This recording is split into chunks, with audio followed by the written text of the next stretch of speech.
This is the English service of Radio Algeria International. It's time for the news. The Foreign Affairs Minister, Mr. Ahmed Hattaf, is in Manama, Bahrain to take part in the preparatory meeting for the 33rd Summit meeting of the Arab League due to open in 2 days' time. The Minister of Trade, Mr. Tayyip Zitouni, has called in Manama, Bahrain for intensifying efforts to achieve Arab economic integration and expand trade cooperation. The participants to a meeting organised by the National Institute for Global Strategy on the Sahrawi issue have affirmed that the setting up of an Arab Maghreb of the peoples has inevitably become necessary on account of the developments taking place in the world. New airstrikes were today launched by the Israeli army against various parts of the Palestinian enclave. Those were the major developments. Now the full news edition. Good afternoon. The President of the Republic, Mr. Abdelmajid Tebboune, has extended his sincere condolences and expressed his deepest sympathy to the families of the 5 children who drowned in the Sablet promenade. In his message, the President expressed sorrow in this hard ordeal following the tragic loss of the children who came from the city of Mid'a on the excursion to Algiers. Meanwhile, the Speaker of the Council of the Nation, Mr. Salah Gujil, has also extended on his behalf and the Council's members a message of condolences to the victims of the families of this tragedy. The Minister of Trade, Mr. Tayyip Zitouni, has called in Manama, Bahrain for intensifying efforts to achieve Arab economic integration and expand trade cooperation. More details with Jamal Salmani. In a speech made at the ministerial meeting of the Arab Economic and Social Council, held in preparation for the 33rd Arab Summit to take place in 3 days' time, the Minister of Trade said that efforts must be intensified to achieve sustainable development to which Arab countries aspire by building a solid economic base. Mr. Zitouni expressed Algeria's willingness to contribute to the promotion of the Arab region, which can play an effective role in the area of globalization to strengthen Arab economic integration, achieve socio-economic development, and expand the areas of trade and investment. The preparatory meeting is seen as an opportunity to promote socio-economic action and development, adding that the Arab countries have high hopes on the decisions taken at the forthcoming summit to achieve concrete results. Mr. Zitouni referred to the difficult situation that marked the holding of the preparatory meeting for the Arab Summit because of what is happening in Palestine in light of the crimes of genocide perpetrated against the Palestinian people, who are facing the most ferocious aggression in the history of humanity. Trade Minister Mr. Tayyip Zitouni was received in Manama by his Bahraini counterpart Abdullah bin Adel Fakhru, with whom he agreed to activate the Joint Cooperation Commission. Speaking to reporters, Mr. Zitouni had this to say. The meeting was fruitful and reflected the brotherly ties between Algeria and Bahrain. We share with our Bahraini brothers the same firm determination to develop bilateral relations, increase the volume of trade and promote investment. We discussed several projects that could be the subject of a partnership. A joint business council will be set up to give concrete expression to this will, in addition to the exchange of visits between businessmen from both countries. Meanwhile, Mr. Zitouni discussed with his Lebanese counterpart Amin Salam ways and means of consolidating economic and commercial cooperation between Algeria and Lebanon. Speaking to reporters, the Lebanese minister had this to say. We are very pleased to meet with the minister today, given the historic relations between Algeria and Lebanon, and we look forward to pursuing Lebanon's interests.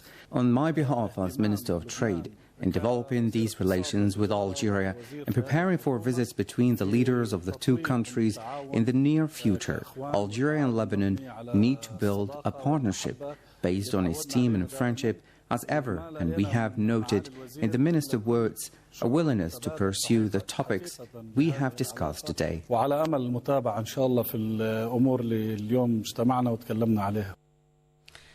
The member of the Council of the Nation, Nouara Jafri, has affirmed in Qatar that the reinforcement of the rights of the Palestinians, women and children relied on the cessation of Israel's occupation and the setting up of a Palestinian state.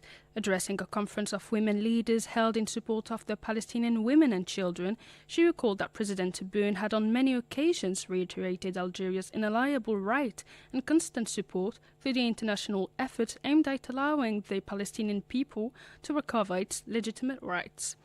Over 300 participants representing 58 states attended the meeting aimed at ensuring the protection and providing support to the Palestinian women and children. It is also aimed at raising awareness about the Palestinian issue in light of the situation now prevailing in the Israeli-occupied territories. And now the Health Minister, Mr. Abdelhak Saihi, has stressed here in Algiers the necessity to create an African market dedicated to the pharmaceutical industry in order to meet the economic objectives set by African countries. More details with Majid Mila. In a speech made by the Minister at the opening of an international conference entitled Pharmaceutical Panorama, New Directions, organized by the National Council of the Order of Pharmacists, he highlighted the priority given by the President of the Republic, Mr. Abdelmajid Tebboune, to the African continent, calling for a promotion of the South-South cooperation on account of the African's potential and through the creation of spaces and mechanisms of cooperation to develop a vision enabling the emergence of an African market dedicated to the pharmaceutical industry. L'Afrique a fait ses preuves. Nous avons des médicaments génériques. Africa made its proof. We have genetic medicines, of course, but we also have other medicines that have the same value as genetic medicines today. I think it is time today to create space. Our president is committed to giving Africa all the importance it deserves because we believe that Africa has all the resources it needs for its development. He added that beyond the commercial aspect, the aim of the orientation was also economic and political, to enable African countries to unite their forces, while emphasizing the importance of the international meeting for Algeria, given the interest paid by the President of the Republic to the necessity to change the traditional economic approach towards trade and to develop exchanges between African countries. On the occasion, the minister recalled the Algerian was undergoing an exceptional development in the field covering the 80% of the national needs in terms of medicines. The participants to a meeting organized by the National Institute for Global Strategy on the Sahrawi issue have affirmed that the setting up of an Arab Maghreb of the peoples has inevitably become necessary on account of the developments taking place in the world. They accuse Morocco of hampering the edification process of the Arab Maghreb on account of its occupation aims and its links with Israel. In this respect, the Global Strategy National Institute Director Abdelaziz Mujahid highlighted the importance of the edification of an Arab Maghreb of the peoples, stressing that such a project could take a concrete form only through the fulfillment of the people's will. He affirmed that Morocco did not serve but rather acted against the interest of the peoples, stressing the necessity to unveil its schemes while assuring that the monarchy has no weight in comparison with the Arab Maghreb's people's weight. The director of the Sahrawi Strategic Studies Center, Ibrahim Mohammed Mahmoud, for his part, affirmed that the setting up of an Arab Maghreb of the peoples has become a necessity imposed by the international juncture and the successive changes taking place not only in the region but also in Africa. He went on to say that by the challenges and the repercussions were important and implied major responsibilities, making a return to the bloc's approach necessary to allow the countries to safeguard the sovereignty and interests. For his part, the Sahrawi ambassador to Algiers, Mr. Taleb Omar, told reporters about the role that might be played by the three-party meeting in continuing to the edification of the Arab Maghreb of the peoples. In order to face up to the Zionist occupation plan, the true response is the edification of the Maghreb of the peoples. We have witnessed the recent three-party meeting in Tunis, which brought together Algeria, Tunisia and Libya. We hope the Arab states adhere to meet the aspirations of the peoples of the Maghreb. Mr. Taleb Omar, the Sahrawi people have always advocated peace but also forced to take up the armed struggle against the 13th of November 2020 in order to snatch their right to freedom and independence. It is the 51st anniversary of the creation of the Liberation Front of As-Saqiyya Al-Hamra and Rayo de Oro, notably since the armed outbreak, which during a period of more than half a century reflected the unity of the Sahrawi people under the banner of the Polisario Front, their determination to liberate their homeland and their support for all the institutions of the country for freedom. There is no doubt about the legitimacy of the cause in all international fora. It is an issue of decolonization. Morocco has no sovereignty over Western Sahara. For his part, the Polisario Front representative to the United Nations and coordinator with Minurso, Sidi Mohammed Ammar, said that the Moroccan occupying state is hampering the efforts to organize a referendum of self-determination in the silence of the United Nations and the Security Council, responsible for maintaining international peace and security. And now the collective for the coordination of the Sahrawi Association in France has denounced Morocco's non-compliance with the decision of the United Nations Working Group on arbitrary detention, reiterating its call to protect the Sahrawi civilians and to allow to the Sahrawi people to exercise their inalienable right to self-determination. More details in this report by Majid Mila. In a communiqué released on the occasion of the 51st anniversary of the creation of the Polisario Front, the collective recalled that the prisoners of the Gdeim Izi camp were arbitrarily detained and demanded their liberation as well as compensation. In this context, the coordination of associations of the Sahrawi community of France called for the end of the scorched earth policy carried out by Morocco against Sahrawi civilians by destroying or burning their houses, by seizing their lands and their properties, urging the United Nations Security Council and the International Committee of the Red Cross to protect the Sahrawi civilians in fulfillment of the international humanitarian law. It is also called for allowing the Sahrawi people to exercise their inalienable right to self-determination and independence in line with United Nations resolutions. In this regard, the Sahrawi community of France drew attention to Morocco's contempt for international law, recalling its involvement in the scandal peddling within the European Parliament in order to influence decisions relating to Western Sahara by using corruption and blackmail against journalists and political figures through the Pegasus spy program. The Collective for the Coordination of the Sahrawi Associations in France also called on all countries, notably France, to stop encouraging their companies to do business in occupied Western Sahara, stressing that the practice violates the international law and contributes to supporting the crime of occupation. New airstrikes were today launched by the Israeli occupation army against various parts of the Palestinian enclave. Palestinian sources said several people were killed and several others were wounded in the Israeli bombardments, which hit notably the central area of Jabalia in the northern part of Gaza. Violent fighting has been taking place in the northern part of Gaza at a time when the Israeli authorities ordered the population to evacuate the western area of Rafah ahead of operations they intend to launch in the neighboring areas of Rafah. The UN affirmed that 1.4 million people have sought refuge in the densely populated city in the southern part of the Gaza Strip.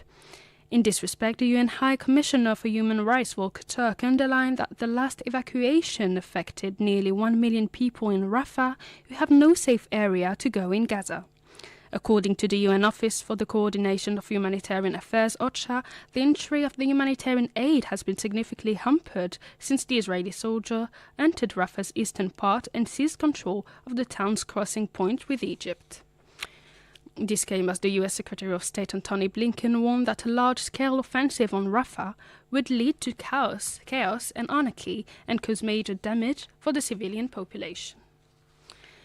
In Sudan, at least 27 people were killed and around 130 others wounded following the resumption of conflict between the Sudanese army forces and the Rapid Support Parliamentary Forces in the western city of El Fasher in North Darfur State.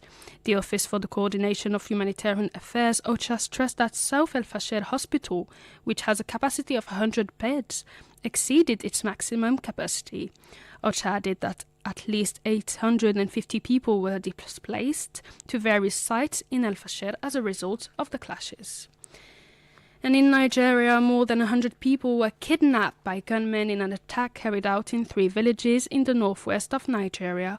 Local sources stressed that 38 men and 67 women and children were missing. That's it for our news bulletin. I invite you now on the occasions of the month of heritage to listen to a special program on the city of Ghardaia.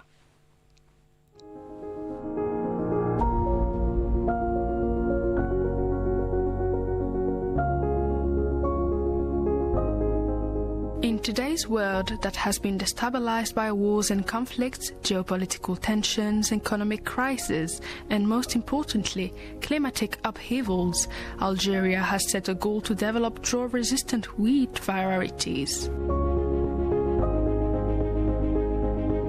The initiative is in line with the vision of the President of the Republic, Mr. Abdelmejid Tebboune, for whom Algeria's food security is an undeniable priority. In today's program, we highlight the main stages of this ambitious project, which could revolutionize the Algerian agriculture.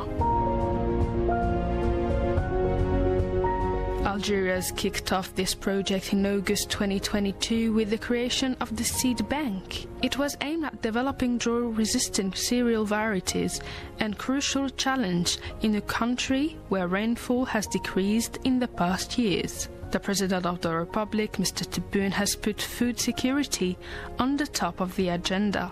Hundreds of farmers have answered the call of the President and joined pioneering experiments.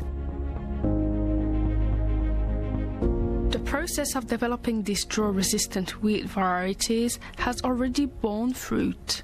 Media sources reported that crop yields have reached up to 80 quintals per hectare, which several experts have qualified as an unprecedented result. The scarcity of rainfall that the country has gone through has opened the door for farmers to experiment with growing drought-resistant wheat varieties, eliminating the need for supplementary irrigation. The results have been impressive in using much less water and producing a high-quality product. The success of this initiative taken by President Tebboune is based on close collaboration between farmers and agricultural research institutes.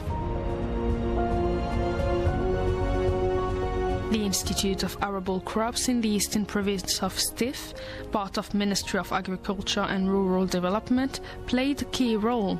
Demonstration plots were cultivated, featuring durum wheat, which is Algeria's most popular cereal. Farmers benefited from the expertise of engineers and researchers from the institute, as well as from the University of Borj through the process. Several seed varieties such as PD17 were tested, each offering specific advantages. This meticulous approach to research and experimentation guaranteed the quality of the results. However, this success will only be possible through the continuous use of technology and the constant search for new seed varieties adapted to climatic challenges through disease and epidemics, while maintaining high yields and exceptional grain quality. The development of these drought-resistant wheat varieties is an inspiring example of the importance of innovation and research in the agricultural sector. It also underlines President Tebboune's commitment to strengthening Algeria's food sovereignty, a crucial objective in the global context marked by the instability of food supplies.